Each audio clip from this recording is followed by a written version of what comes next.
Hey, deserving listeners, it's time for me to react to your comments from my videos from last week. Let's get to it. George and Anfisa, number 18, Liz, says, when I was around 3 to 4 years old, my stepdad, who I was very close with, told me he was going to go smoke a cigarette.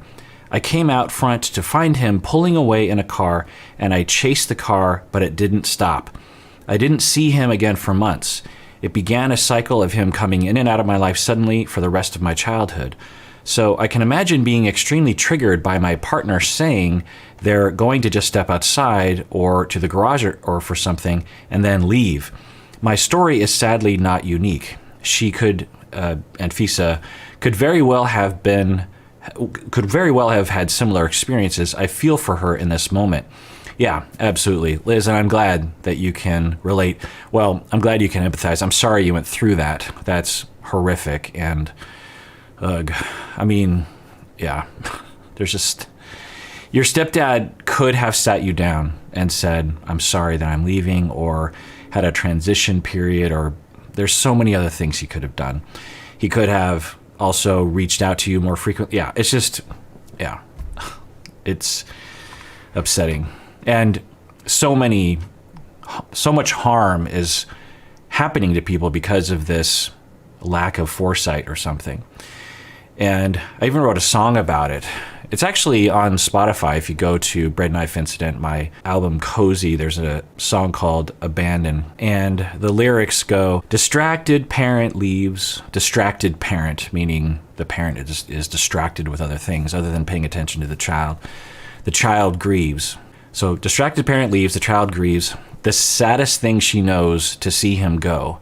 Will he come back? No. She waits, and all the while, looking out the window, inside she stays a child forever. Before he leaves, he turns and sees her cry, kiss upon her head, and say goodbye.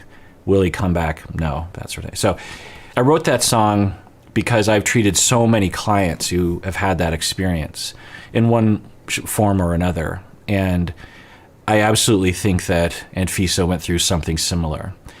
The way that she reacts, I think, is absolutely commensurate with, well, one, to be ditched by your husband or your partner is horrific. I mean, just imagine your partner lies to you, says they're just going to go to the garage, and they just disappear. I mean, that would be incredibly, I mean, me and my wife have a good relationship. I'm looking at a bunny just over the, my dogs are barking at the bunny.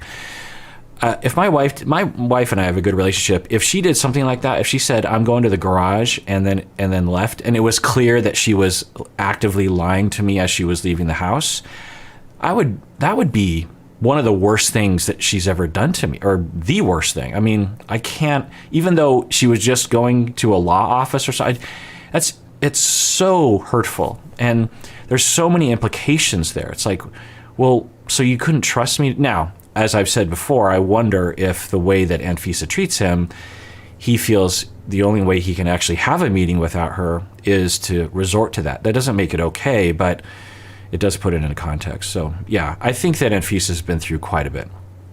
I don't know that, but it seems as though, at least the way she's presenting. Okay, this next person commented, and their name is in Chinese, so I can't say their name, so I'm sorry about that. But they say, I've been the one screaming, panicked into the phone in fear of abandonment, like Anfisa. Of course, there's pain there, but I've witnessed and feel the guilt of the severe impact my behavior had on the people I didn't want to be abandoned by. In my treatment, I think therapy, it was made clear over and over that I needed to deal with my feelings without relying on others to accommodate. So while I can imagine how badly Anfisa feels, George returning home at her demand seems counterproductive. Yeah, I mean, it's hard to know what to do. If I were there for some weird reason as a couple therapist, I would recommend that he go back, because she's beyond the pale of her distress level. And then I would say, let's all go to therapy and then start working through it that way. Ashley says, hello, Dr. Honda. Would you please explain why individuals like Anfisa seem to scream when triggered? Also, does the age a person sounds like while in that state have a direct correlation with the age at which the individual was traumatized? Yeah, good questions. I always appreciate a good related question. So you're saying, Ashley, would you please explain why individuals like Anfisa seem to scream when triggered? Well, I don't know, but if it's real, because we can never know if the show is real or not, then I would suspect that she is in an extreme amount of distress. 1. 2, she feels as though the only way she can be heard is to express herself that way. 3, I don't think she has any other way to soothe herself other than for him to come back home. So I think that's why she's screaming. Then you say, does the person sound like, the age the person sounds like, does that indicate the age that they were traumatized? And yeah, it's possible, but things aren't that clean when it comes to behavior and psychology. I remember with Adam Carolla and Dr. Drew, they would often say this sort of thing. They would hear someone on the phone that would be having a childish voice. They'd be like, oh, this person was sexually assaulted when they were young. And okay, maybe, but it's also possible that they just have a really young voice. I mean, some people have, think of David Sedaris or something, they have a really high-pitched voice, and it doesn't mean that they were sexually assaulted when they were young, right? So it's hard to say, but it is a data point to pay attention to, but I would never hear someone's voice and assume that by any means. There's a lot of factors that go into the timbre of your voice. S.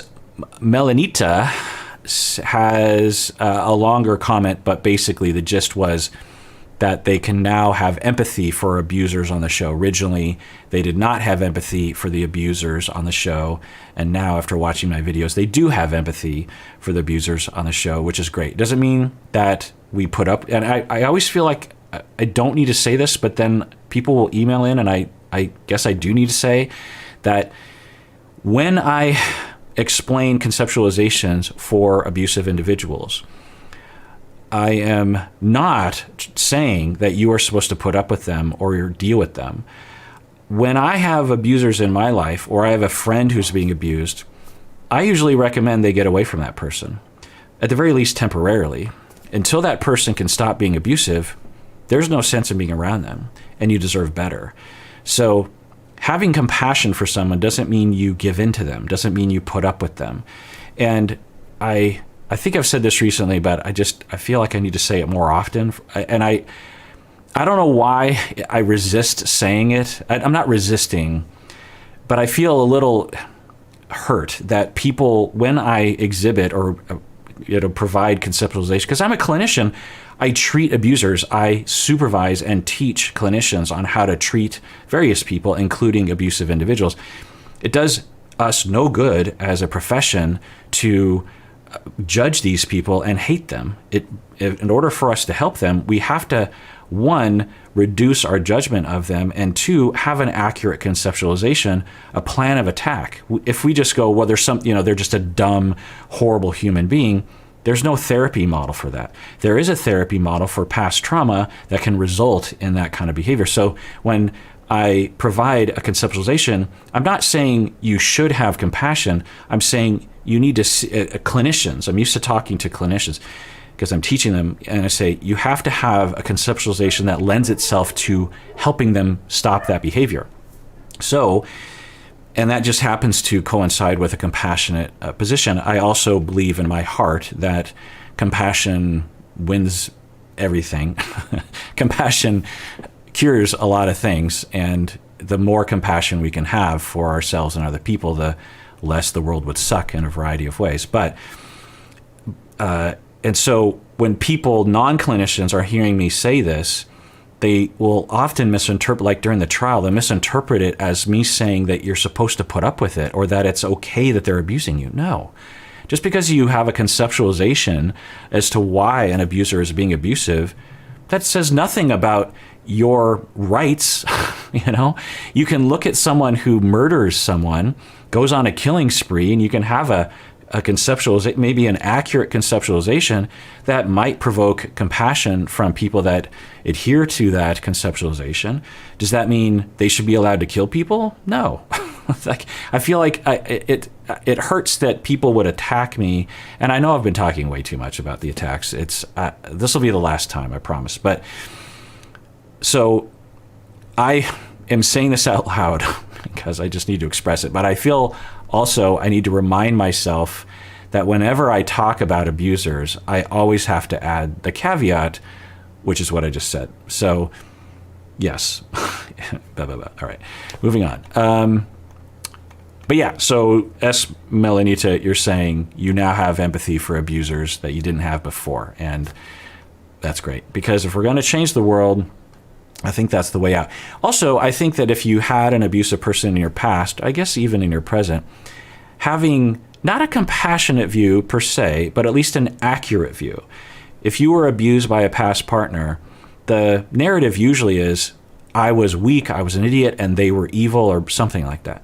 But and that could be an accurate narrative. Your narrative is your narrative. My narrative is mine. There's no right narrative. But to see them as someone who is hurt people, right? And that's almost always the case with abusers. It's not always. There are psychopaths and sadists who just like to harm others and don't care about other people's feelings, but they're a very small sliver of abusive people, like, I don't know, maybe 2, 3, 4% of them.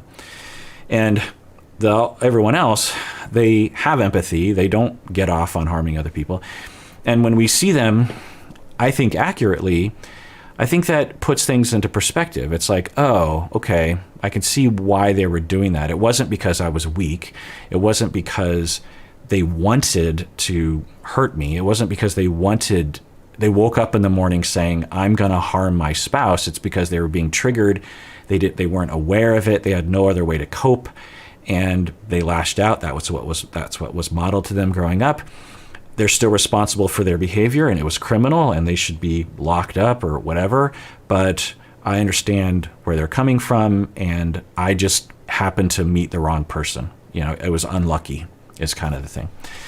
So I'm not saying that's the narrative all the time, but that's one. Anyway, George Nafisa number 19. My cat is the size of a cabbage, says, is your cat really the size of a cabbage? Because that's concerning. Says, needed this reminder to admit that I too sometimes overreact. So I was talking about overreactions. So the person, I needed this reminder to admit that I too sometimes overreact. I'm going to find a way to say it to someone today to solidify that learning. Thank you, Dr. Honda. It's a great idea. Say it out loud frequently. Like I just did when I was like reminding myself, make sure you have the caveat of blah, blah, blah. Saying it out loud, that's why therapy, that's one of the functions of therapy. You can think it, it's another thing to say it out loud.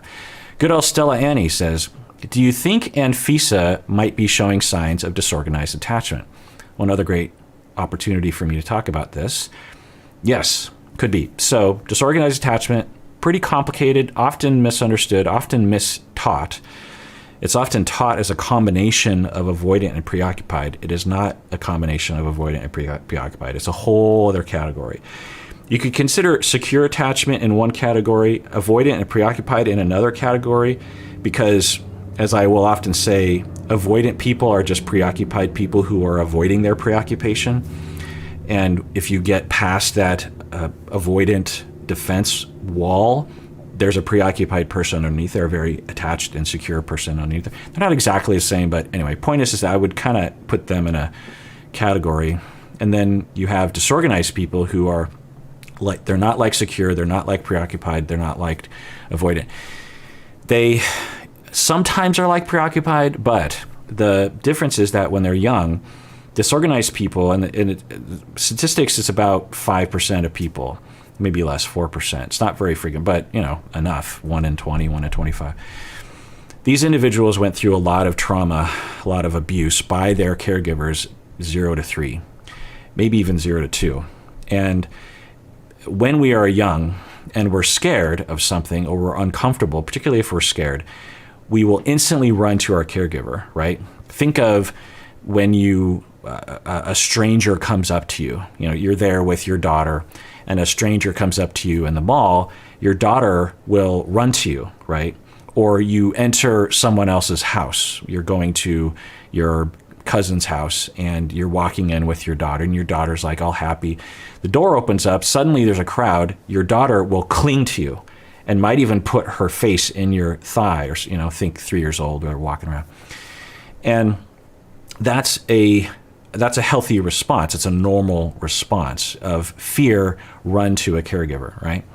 Because the caregiver is the secure base. The caregiver knows how to navigate the world. They're a safe place, secure base. That's attachment theory, John Bowlby, Mary Ainsworth. But what if the source of distress, the source of fear and terror, is the parent? The parent is both the source of fear and the secure base. So the child, being terrified by their parent, has an urge to run away from the parent because that's scary, but also toward the parent because that's their instinct. They're born with that.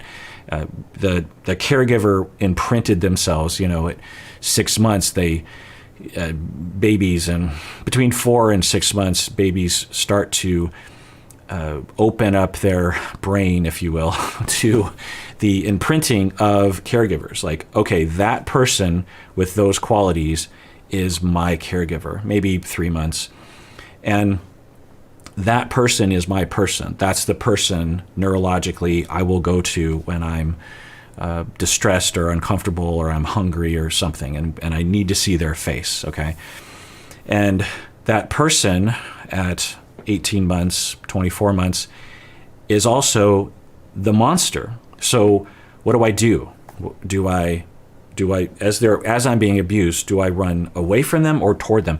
And so the child doesn't know what to do. They're stuck, and it's like their brain is misfiring. They're not computing, and they'll shut down or they'll freak out. It's just like they don't know what to do. And so that will be carried on into adulthood if there's no corrective experiences or treatment along the way.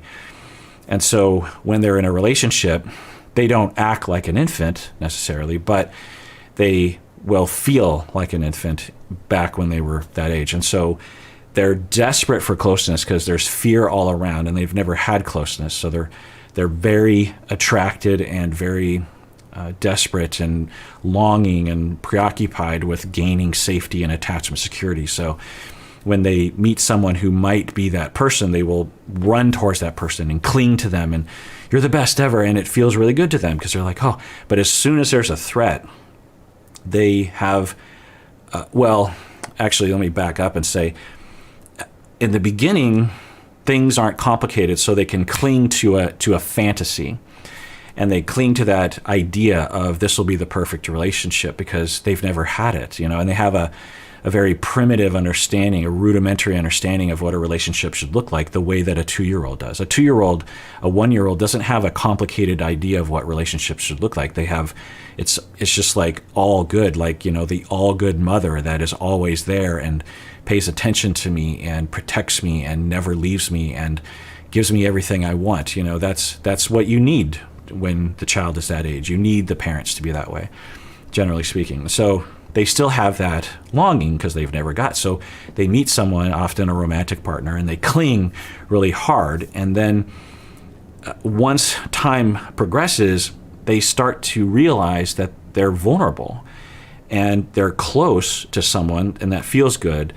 And they're desperate for that closeness, but they're also terrified of being abused by the attachment figure, whether any abuse is happening or not. And so they have a mounting sense of distress and pain and fear, and it manifests in very distorted viewpoints of their partner.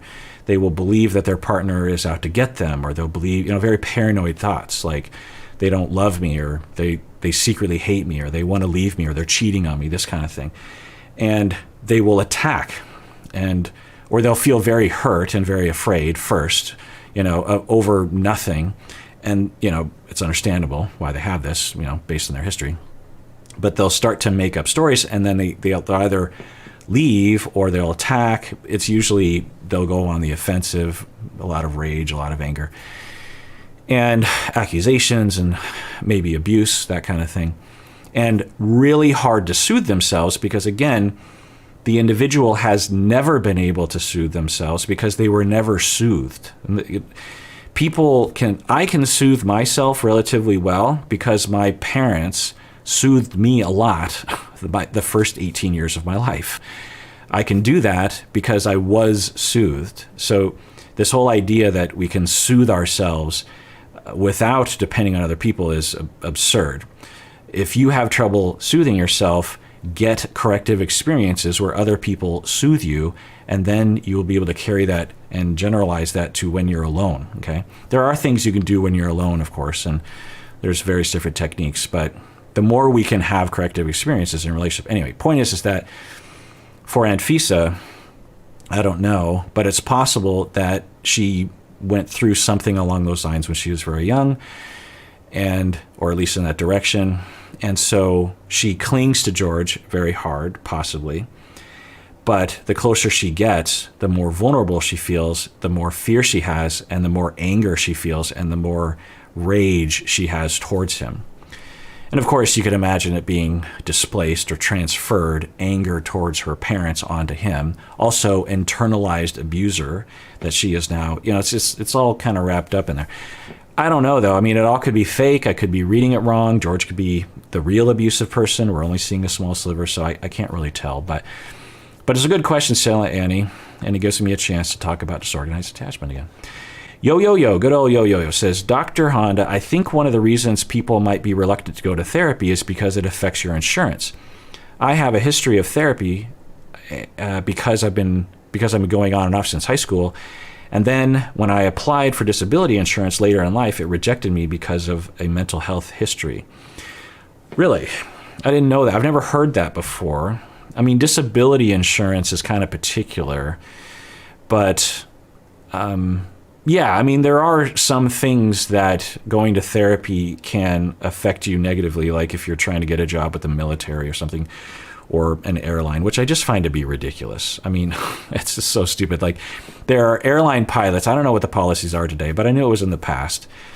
Or I had a client that worked for a contractor for a military contract, and he was kind of a central worker in this company, and he said that he couldn't be officially diagnosed because he would lose his ability to work on this government contract. And I'm like, why?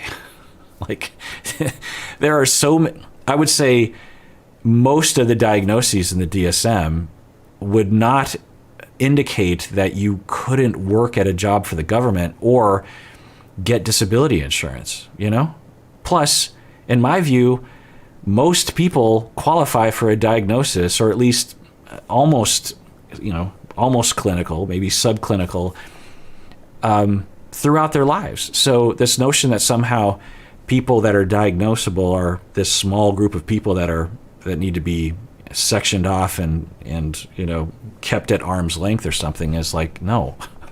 We're all diagnosable at some point in our life or close to it, in my opinion. Something like 50% of Americans will qualify for a diagnosis at some point in their life. So anyway, I'm sorry you're going through that. That's some serious bullcrap, and that needs to change. I don't know the circumstance, but if you're not getting disability insurance because you went to therapy in the past, like, what? That's some serious freaking oppression right there. Serious. And gotta change. It's not your fault, but anyway. Emily and Kobe, number 7. Maria says, I love the interactive pause in practice. Yeah. I don't do that very often. I should do it more often, where I was like, okay, pause. Think about what you'd say here, okay? Practice. Maria says, my younger self would have probably responded more like Emily with sarcasm. You can tell by my corny practice response that Dr. Honda's voice got into my head. Yeah, good. Okay, so you had a practice response. You actually did the practice, Maria. That's great. You're a good student. Just joking. And it was corny. Thumbs up for that. And my voice is in your head. Thumbs up for that. Now, it sounds kind of, I don't know, questionable that I would want that. But here's the and I've talked about this before.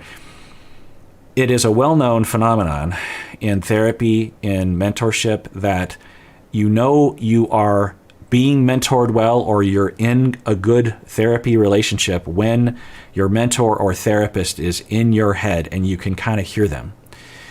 I have voices in my head, mentors, even a musical mentor when I was in high school. He was my age, but he knew a lot more about music than I did. And to this day, every once in a while, as I'm doing something with music, I'll hear him in my head being like, don't do that. So I'm glad I'm in your head, because that means that, this is working. And if it means you're more corny and less sarcastic, great. Emily and Kobe, number 8. Michael says, Dr. Kirk, it's interesting that you mention a theory about Americans seeking partners that they can control. I think it's something that has come up in previous seasons, but have you noticed that accusations of controlling behavior have been levied at someone within each and every couple this season? Guillermo feels controlled by Kara, Thais is controlled by Patrick, Kobe by Emily, Shaida by Bilal, Eve by Muhammad, and then Jibri and Miona seem to simultaneously accuse each other of control when one of them makes a demand on the other. I feel like control is a heavy theme this season. What is your take on that? Is it a narrative that the producers intentionally pushed? Possibly. Or do you think control has become a common dynamic between couples from different cultures? Yeah, it's a good question. I don't know about common relationships between different cultures, because this show is a very particular, subset of those relationships. A lot of people will comment below or email in saying, my husband is from Egypt and we didn't do anything like this. We did we had looked nothing like this show. So I think we just need to keep that in mind. But yeah, the power dynamics this season seem slightly trumped up, but also some of it seems legit. Like with Kobe, I think it has to do with Emily's approach and her personality. It's hard to say how much of it is real or not, but yeah, he seems to have no power, no support, the way Emily talks to him, which I've gone over. Thais and Patrick, that's a hard one for me to figure out, because in the beginning of the season, they seem so bonded, and I wonder how much they're just highlighting certain conflicts that they're going through. So if I was to take a guess, I would say that they actually have a pretty good relationship with chemistry, but I don't know about bond. I think chemistry-wise, like physical-wise, and when things are fun and they're partying and just having a good time, I think they get along really well. But I don't know how deeply rooted they are with each other. And the father, Thais' father, the way he reacted and the way Thais reacted to him, and the reason, and Thais didn't want to tell him that she was going to get married, I don't know, but that's kind of concerning, that whole storyline, right? Because on one hand, it's like, well, of course the father's protective, he doesn't trust this guy, whatever. But I don't know, like we haven't seen it like this before, where Thais was like, no, we can't. She looked afraid, honestly. And it could be a combination of respect and love, but also a bit of concern there, I don't know, with the dad. And how she was totally going to get married, she was totally going to live in the States, and then she's basically forced to talk with him, and he's like, no, you're not. And she just instantly changes. It's concerning. Now, it could just indicate that she's not that into Patrick, but I don't know. That one kind of frightens me on a certain level.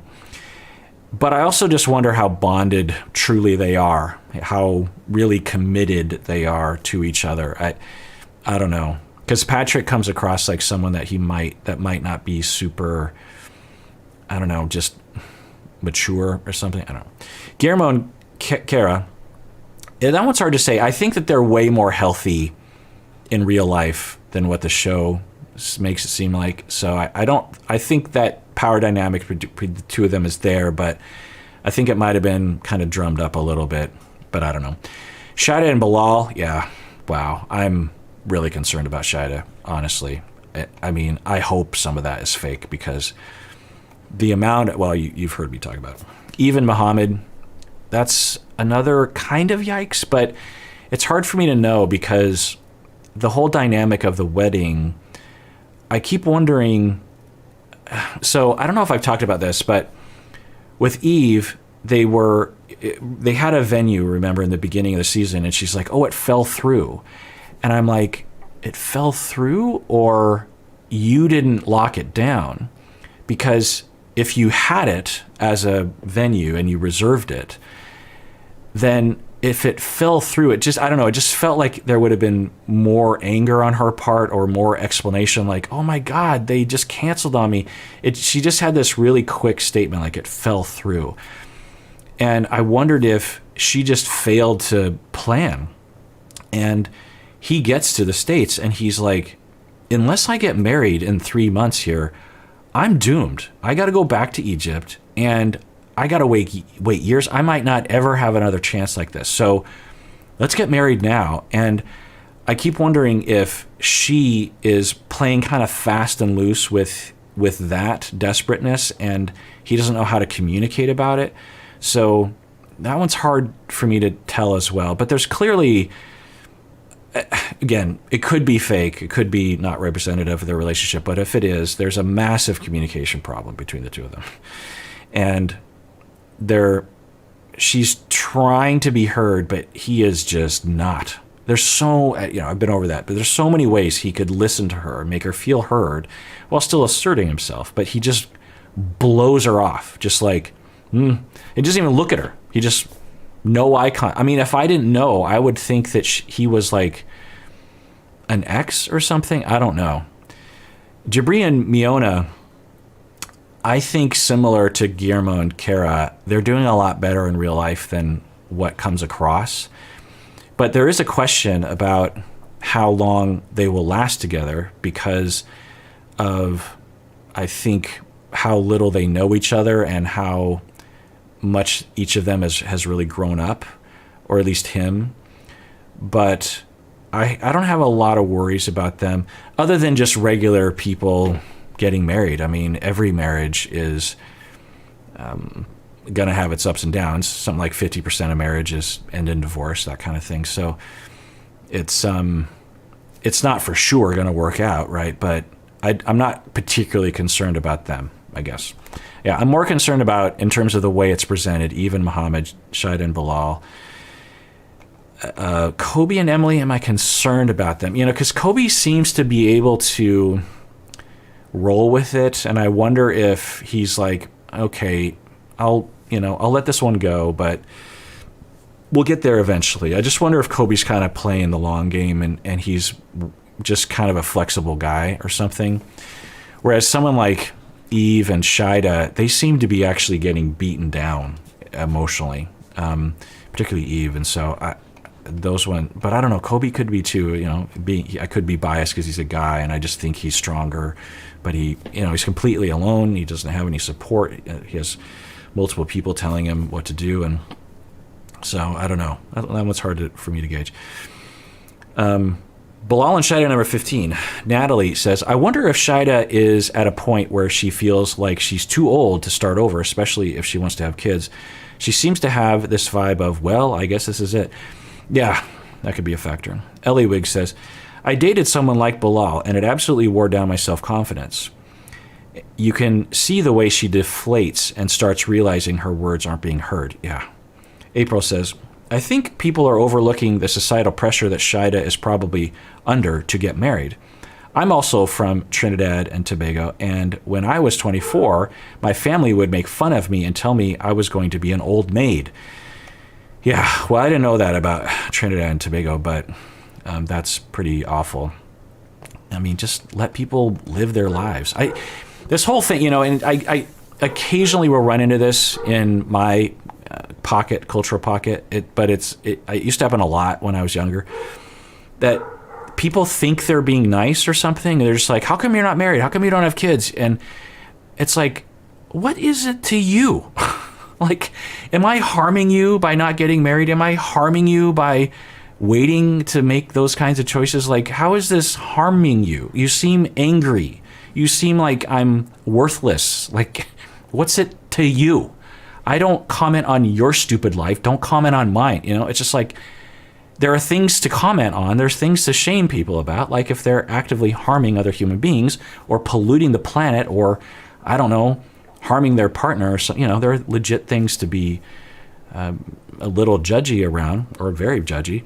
But not having a partner, you're a woman and you're just 24 and you're just like, I haven't met the person I want to be with yet. Like, get off my freaking back. I don't understand it. I know it probably has something to do with tradition and past, and there was probably some logic to it 200,000 years ago, or I don't know, a long time ago. But people need to be more logical. Just stop it. People, and a lot of people don't get married. A lot of people don't have kids. And that's always been the case. We didn't talk about it because it was so shameful in the past. That aunt of yours that never got married, it's like, we don't talk about her. She had a special friend. I don't know. It's like, she didn't get married. Who cares? Move on with life. What's it to you? Get off her back. Stop imposing your, I don't know. Anyway. GP says, another amazing analysis of the situation. Oh, thanks. I can't thank you enough, Dr. Honda. As someone who was taught to put myself in other people's shoes constantly, this is a lesson on how to better manage my feelings and also how to deal with others who think and act differently from me. Yeah, good, GP, I'm glad. So I think you're talking about what I was saying about Shida and about being able to stand up for yourself and what you deserve, and how particularly women are told, but really a lot of people are told that they don't deserve to be heard or can't assert themselves, this kind of thing. And I feel like I have an opposite issue. Like, I assert myself almost too much to some extent. I mean, there are places when I don't, but because this just came up twice in the last 24 hours. My mom actually was talking about how, I get this text from my mom. She's just like, I can't figure out how to use Microsoft Teams. And yeah, don't get me started. It's like, we have Zoom. Why do you need Microsoft Teams? Like, just everyone has Zoom on their phone. Just use freaking Zoom.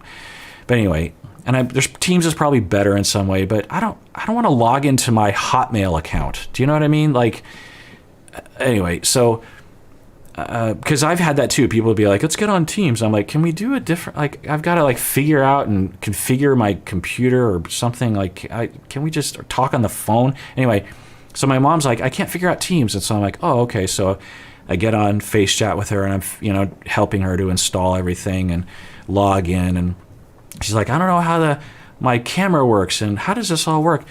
And I'm like, why do you need to use Teams? What's going on? She's like, oh, well, my financial advisor wants to meet over Teams. And I'm like, do you need to meet over Teams? And she's like, or no, Meet. It's not Teams. It's Microsoft Meet, isn't it? See, you know what I mean? Like, anyway, so she is saying, well, I didn't want to meet over, but she wants to do it, so I'm going to do it. And I'm like, Mom, just tell her to call you. And I was like, is she, like, do you hire her? Do you pay her money? She's like, yeah, I pay her money to help me with my finances. And I'm like, you're the customer, Mom. Put your foot down. I said, or don't put your foot down, but don't be a jerk, but just be like, hey, I prefer phone. That's what I do. When people say Teams, I'm like, I prefer phone. Well, we use Teams. I don't want to figure it out. Call me. Email me that if you want to look at a doc together or something, email me the doc. Call me on the freaking phone. Like, I don't want to figure out goddamn Teams or Meet or whatever the hell it is. I don't say it like that. But anyway, so I'm telling my mom this, and I'm just thinking, I'm thinking my mom's going to be like, oh, that's a good idea. I'll just have her call me. No big deal. Mom's like, I don't know if, but she wants to meet over Meet. And I'm like, Mom, like, but we're not succeeding, because I got it to work on her phone, but she couldn't get it to work on her iPhone. And I'll spare you the details, and her computer doesn't have a webcam. Anyway, so, on a phone, being able to see a document on your phone, it's worthless, right? It's too small. So I'm like, Mom, just, and she's like, well, but, and then I gave her a pep talk and she said, oh, thank you for, she literally said, giving me the balls just to ask someone you're hiring, you're paying, I don't know how much money to someone. Can we please just talk over the phone? You know what I mean? It's like, and then a friend of mine was invited to go to a birthday party, and he's really worried about getting COVID, because there's still a lot of COVID going around, and he's about to go on a trip, family trip, and if he gets COVID, like, he has to cancel the whole family trip. There's like all this stuff at stake. And so he's like, I don't know if I want to go to this birthday party. And he's like, what should I do? But I think he knew what I was going to say, because I have a shtick, which is, tell him you're not going. Like, just say, hey, friend of mine, I love you. I can't go to your party. Let's hang out after I get back from my trip, and we'll do it up. We'll paint the town red, or whatever they say these days. And, but yeah, just say you don't want to go. It sounds like you don't want to go, right? Just say it. And if that financial advisor or your friend or your partner says something like, screw you, I don't want to be with you anymore, you don't want to be with them, okay? If someone won't allow you to ask for a small favor, a small adjustment, and they're going to reject you, then screw them. They're the problem, not you. Even Muhammad, number 9. Alana says, I love when he calls his mom later and she's all, when Muhammad, I didn't talk about this. So when Muhammad calls his mom and the mom says, don't be annoying. Let her be herself. You're always such a grump. Yeah, that's funny. Yeah, I didn't react to that scene on YouTube. I don't know why. I was just kind of watching it thinking, oh, that's interesting. Because it's not usually what we see, right? We usually see the families like, that American woman's a jerk face. And so so I'll say here, it made me wonder what really is the dynamic between Muhammad and his parents, because the mom seemed to be coming from a place of, you have issues with your personality. That's kind of how it came across to me, because the mom didn't investigate. She just kind of knew. It's almost like she knew what was happening without being there. She knew he was being stubborn and being hurtful, and said that without him even saying it. He didn't tell his mom, I'm being a jerk face to Eve. He didn't say that. He was just she read between the lines because she knew him, is kind of the thing. And so I don't know what that means, but anyway. Paola says, quoting me, I don't know why I'm so snarky. I was being kind of snarky. I feel like today I'm just more assertive. But anyway, that last night, I was being snarky because I was being sarcastic and judgy, which isn't good. Anyway, so Paola says, snark away, Dr. Honda, snark away. Just reminds me that we cannot be differentiated all the time. Yeah. Yeah, so I guess to model the material that I was watching, I was having a reaction to. It was triggering me. With even Muhammad, was that the episode? I thought it was a Kobe and Emily episode, but with even Muhammad. Anyway, yeah. What was triggering me? I know I was being triggered by Emily. I mean, her sarcasm and the way she talks to Kobe, it just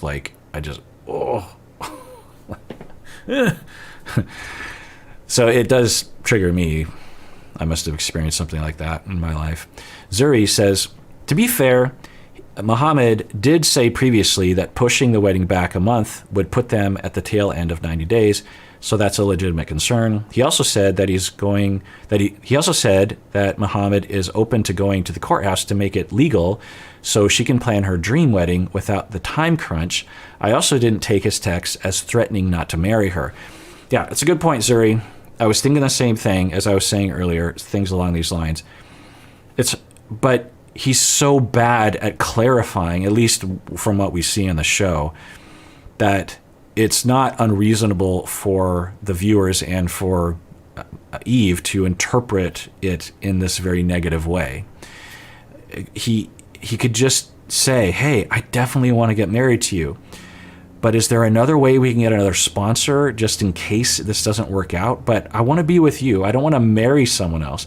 But he doesn't intuit that when he starts talking about another sponsor. Like, he doesn't think, especially given Eve's reaction, he's like, oh, no, I don't mean I don't want to be with you.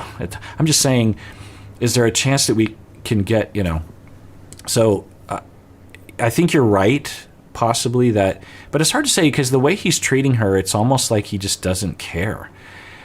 It's possible that he very much does care, but he's starting to look more like Muhammad and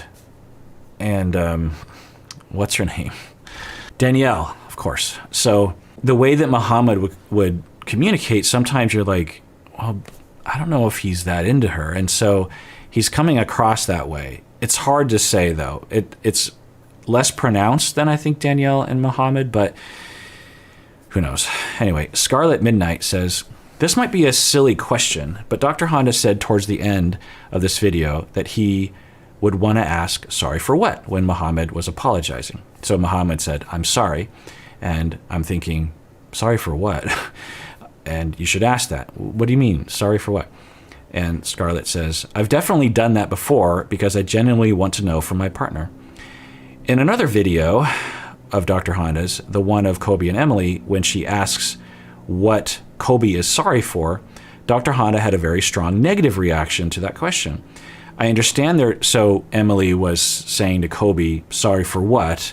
And I had a negative reaction. But with Eve, when she says sorry for what to Muhammad, I had a positive reaction. Like, yes, you should say that. I understand their tone of voice was different and her delivery was very pointed and condescending. But what I took away was that Dr. Honda thought her approach was bad and that question was bad, which sucked for me because I could totally see myself angrily asking that very question of my husband, though under different circumstances. So what's the deal? Well, Scarlett, I'm glad you're asking this for this clarification. And this is one of the biggest worries I have about these reaction videos because I'm just talking off the top of my head and I don't think about possible misunderstandings of what I'm saying. And you misunderstood what I was saying. I was not saying that question is bad. You should ask sorry for what, or if you are, especially with the way that some of these individuals on the show will say they're sorry. They're just like, I am sorry for what? Like, prove it to me. You know, I'm about to do it. I'm working right now in a deep dive on apologies. So you're going to get a lot of videos about apology talk. So I'll clarify it more along those lines. And I have talked a lot about it in the past, but yeah, so with Kobe and Emily, let's look at that first. So Kobe was saying, I'm sorry for telling you to shut the fuck up. Remember that? And he's saying, I'm sorry. And I don't remember the exact, sequence, but Emily was like sarcastic, very dripping of sarcasm. Sorry for what? That kind of thing, right?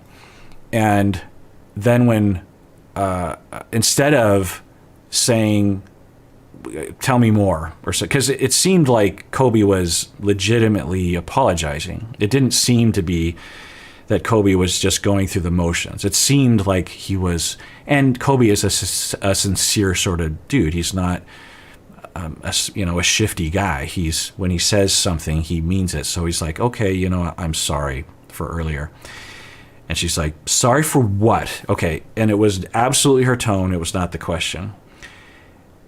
If she wanted to ask that question, she could have even said the same words, just in a different tone. Like, oh, sorry for what? Or thanks. Can you tell me more? Thanks. What exactly are you sorry for? Thanks for saying that. So asking for clarification, which I will get into in all my episodes on apologies that are coming up, that just saying you're sorry is not an apology. Just saying I apologize is not an apology. That's a topic sentence. That's the beginning of 3 paragraphs. So, that sort of thing. When Eve says to Muhammad, because Muhammad says, I'm sorry, I did not get the impression that he knew what he was apologizing for. I got the impression he was just saying it. And so to ask that question is legit, because it's also, even if you had a little tone, sorry for what? Because there was no buildup. There was no precursor to him saying I'm sorry that indicated he even had any clue as to what he was apologizing for or agreed with any of the premise as to why he needed to apologize. So thank you for asking. But again, if there's ever a question, ask, and if I don't answer it in one of these things, email me, because I would hate it, Scarlett, if you had walked away thinking that I thought it was wrong to say sorry for what? Just those words under any circumstance. That would be mortifying to me, because it sounds like you're actually, utilizing these things in your own relationship, which of course I would go to a therapist in person, right? Well, I'm a therapist, but you know what I mean? Like an in-person therapist. But if there's a question around that, please ask. If it's one thing that makes it so I can't sleep at night is thinking that someone misunderstood me and based their life on that misunderstanding, and bad things happened. Do you know? Like, because Scarlett, I just think like someone's apologizing and they're saying, I'm sorry, and it's not sincere, or it's not clear, and that's all they say. And you're just like, well, I'm not supposed to say sorry for what? And that would really destroy me. So please just ask me, please. And everyone out there, please take care of yourself, because you deserve it. You really, really do.